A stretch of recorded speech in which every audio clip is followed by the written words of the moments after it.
नमस्कार, म गगन श्रेष्ठ।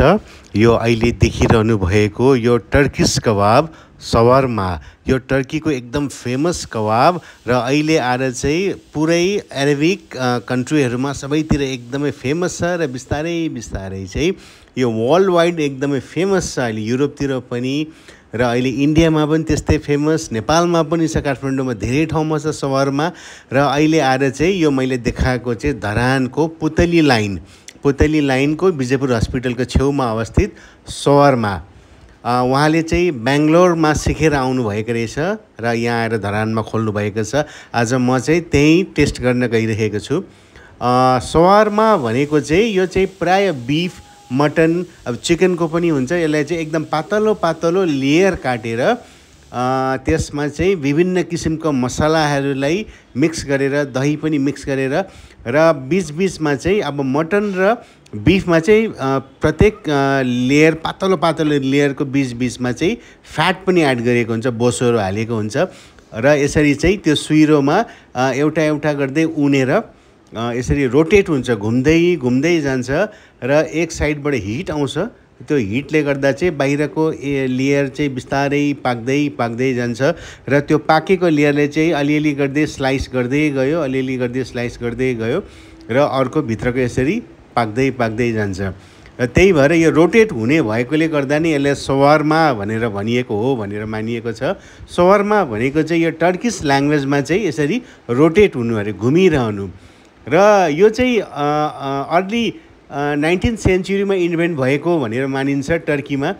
त्यो समयमा चाहिँ अहिलेको टर्की र त्यो समयमा चाहिँ अटोमन एम्पायर थियो। एउटा टर्कीलाई केन्द्र बनाएर एउटा ठुलो साम्राज्य थियो अटोमन, त्यहाँ चाहिँ इन्भेन्ट भएको भनिन्छ। र यो चाहिँ प्रभावित भएको भनेको चाहिँ टर्कीमा एकदम फेमस, एकदम प्राचीन कबाब डोनर कबाबबाट चाहिँ प्रभावित भएर यो बनाइएको भनेर मानिएको छ। यसमा चाहिँ अरेबिकहरूले खाने खबुस भनिने ठुलो रोटी हुन्छ। त्यो रोटीमा चाहिँ मायोनेज सस र अरू पनि ससहरू एड गर्न सकिन्छ, त्यो हालेर र सलादसँग चाहिँ यसरी रोल गरेर दिन्छ। जसरी हामी एग रोल या अरू काठी रोलहरू खान्छौँ त्यसरी नै रोल गरेर दिन्छ। र म चाहिँ अब यो टेस्ट गर्न गइरहेको छु।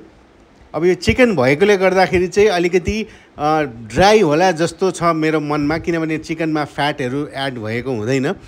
र मैले यो फर्स्ट बाइट लिएँ र फर्स्ट बाइट लिँदाखेरि चाहिँ मैले सोचे जस्तो ड्राई थिएन।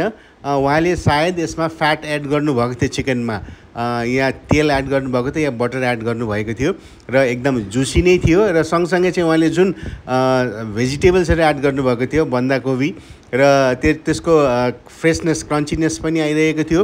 र बाहिरको यो चाहिँ अब खबुस होइन, यहाँ चाहिँ उहाँले मैदाकै पातलो रोटी बनाउनु भएको छ। त्यो रोटी पनि एकदमै सफ्ट थियो र यो सबैको फ्लेभर एकैचोटि मेरो मुखमा चाहिँ ब्रस्ट हुँदाखेरि चाहिँ एकदमै राम्रो किसिमको नै टेस्ट आएको थियो। मेरो कल्पना भन्दा चाहिँ एकदमै राम्रो थियो। मैले चाहिँ ड्राई होला, रोटी पनि अलिकति टफ नै होला भन्ने मेरो मनमा थियो, तर रोटी पनि सफ्ट थियो र भेजिटेबल पनि एकदमै क्रन्चीनेस, फ्रेसनेस आइरहेको थियो। चिकन पनि मोइस्ट नै थियो। यो अहिले मैले देखाएको चाहिँ लोकेसन, यो चाहिँ पुतली लाइनबाट सिधा हेर्नुभयो भने ठ्याक्कै देख्नुहुन्छ, बाहिरपट्टि नै यसरी रोटेट भइरहेको देख्नुहुन्छ।